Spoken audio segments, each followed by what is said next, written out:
Wait a second, that huge savings account you're so proud of, it might actually be a ticking time bomb for your financial future. I know, you've been told that saving money is the secret to getting rich. But what if I told you that holding onto too much cash is a guaranteed way to lose money? I see it all the time. Smart, hardworking people just like you, stacking up $30, $50, even $100,000 in a standard savings account, thinking they're being smart and responsible. And hey, it feels secure, right? Wrong. That's one of the single biggest financial mistakes you can make today. That cash isn't your safety net, it's liability. It's quietly bleeding you dry every single second of every single day.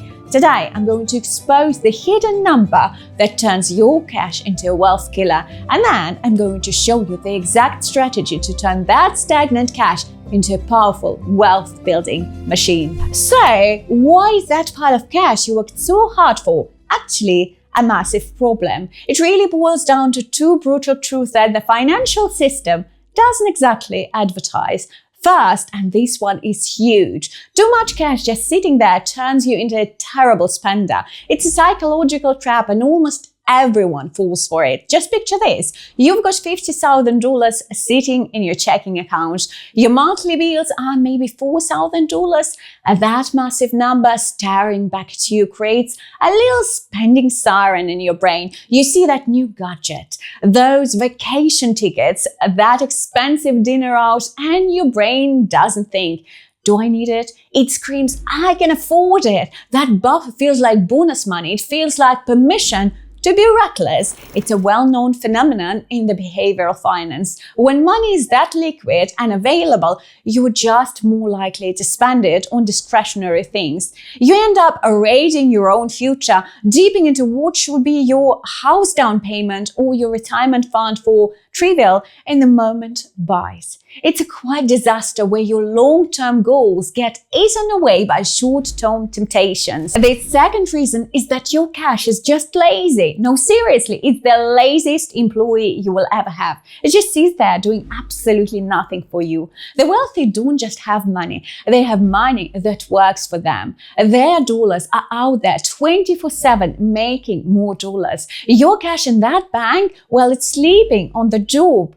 Let me give you an example. Imagine someone was too scared to invest and sat on $100,000 in cash through all of 2025. In that year, the S&P 500 delivered a total return of 17.9%. And by staying in cash, that person didn't save their money from risk. They actively prevented it from growing. They missed out on almost $18,000 in potential gains.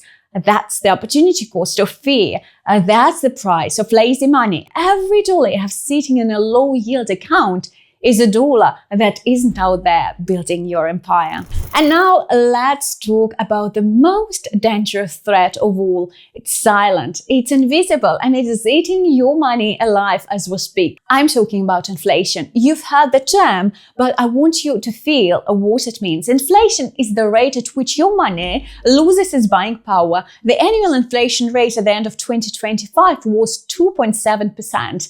And while forecasts for 2026 vary, some economists warn it could get sticky or even rise above 4%.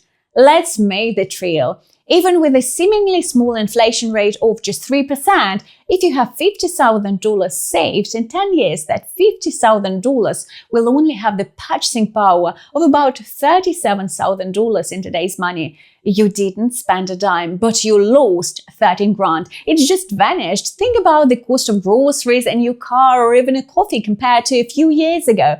That is inflation in action. Hoarding cash in a bank account that pays you next to nothing is like trying to fill a bucket with a giant hole in the bottom. You are guaranteed to lose. And this brings me to the final problem, the illusion of security. You keep cash because you think it's safe. And to a point, you're quite right. Your money in an FDIC insured bank is protected up to $250,000. If the bank fails, But people take this to the extreme. They think that because it's insured, it's the smartest place for all the money. This creates a dangerous blind spot in personal finance. You feel smart because you have a big savings balance, but you're blind to the fact that you aren't actually building wealth. You're just saving. True financial security isn't about having cash on hand. It's about having assets that grow faster than inflation, and having way more than insured amount in a single bank for no good reason isn't just inefficient, it's an unnecessary risk. So what is the answer? What is the magic number you should actually keep in your bank account? Here it is. Your magic number is 3 to 6 months of your essential living expenses. That's it. It's not a single number like $10,000 or $50,000. It's a number that is completely personal to you.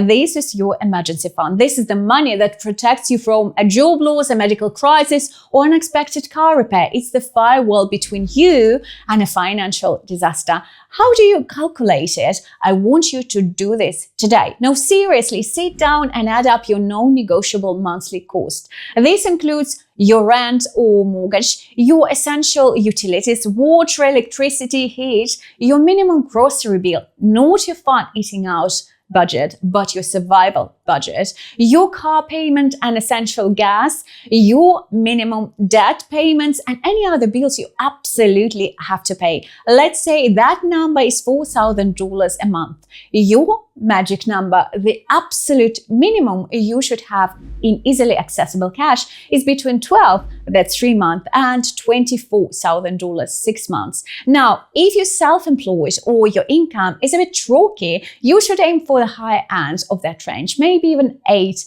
months. And if you have a super stable job and maybe another source of income, you might be comfortable on the lower end. But anything beyond that 6 to 8 month mark isn't an emergency fund. It's excess cash, and that excess cash needs a job. Okay, so you've calculated your magic number. Let's call it $20,000. But you're looking at your bank account and you've got $70,000 in there. What do you do with that extra $50,000 that is currently being chewed up by inflation? This is where we stop playing defense and start playing offense. This is how you turn your savings into a wealth building machine. Step 1, you need to put your emergency fund in the right place. And the right place is not a traditional saving account from a big bank that pays you 0.01%. Your emergency fund belongs to a high yield savings account. These are FDIC insured online savings accounts, but they pay you a much higher interest rate. As of early 2026, many high yield savings accounts are offering rates between 4 and even 5% APY. On your $20,000 emergency fund, a 4% APY account pays you $800 a year. Just for letting your money sit there, that's free money that helps your emergency fund keep pace with or even beat inflation. And there is absolutely no reason not to do this. Step 2, now we put the rest of it to work. That extra $50,000 needs to be invested. I know the word investing can sound terrifying, but it doesn't have to be complicated. The simplest and most proven way for most people to build wealth is to invest in a low-cost, broad market index fund, like one that tracks the S&P 500.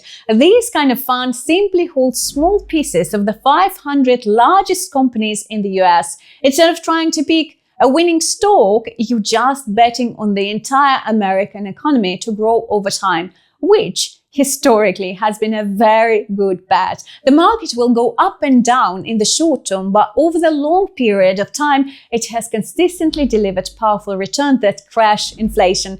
This is how your money starts having babies. Step number 3, and this is the most crucial piece of your success. Automate everything. Human willpower is fickle. If you have to remember to manually move money around every single month, then life will get in the way and you won't do it. You need to build a system that runs on its own. Set up an automatic transfer from your paycheck. A portion goes to your checking account for bills, a portion goes to top of your high yield savings account, and the rest, the most important part, goes directly into your investment account. every single payday. Without you even thinking about it, this automated system removes emotions and temptations from the equation. It forces you to be a disciplined investor, turning your income into wealth systematically. You now have the blueprint. The days of hoarding cash and just letting it lose value are over. You know the problem. Lazy money gets eaten by inflation and tricks you into overspending. You know the solution. Your magic number is 3 to 6 months of essential expenses, and it belongs in a high yield savings account. And now you have the plan. Invest everything else automatically into wealth building assets. Stop thinking of that giant bank balance as a trophy. It's not. It's a sign of untapped potential. True financial freedom isn't about how much you save. It's about how hard your money works for you. So I'm challenging you right now. Do the math. Find your number. Open a high yield savings account this week. Set up that automatic transfer to an investment account. Stop hoarding and start building. If this was the wake-up call you needed, do me a quick favor and hit that like button and subscribe for more no-nonsense financial strategies. And drop a comment below letting me know what's the financial habit you're going to change after watching this. Thank you so much for watching, and I'll see you next on this video right here.